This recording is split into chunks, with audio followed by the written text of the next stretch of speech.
What's the meaning of cupola?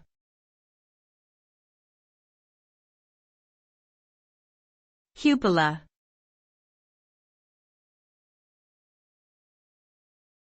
Cupola.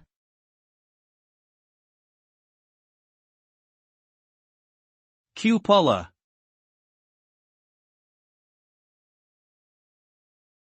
Cupola.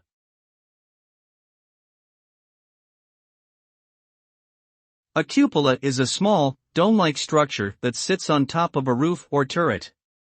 Typically made of wood or metal, it serves as an ornamental addition to the building, as well as providing light and ventilation to the space beneath it. Cupolas can be found on a variety of structures, including churches, barns, and government buildings.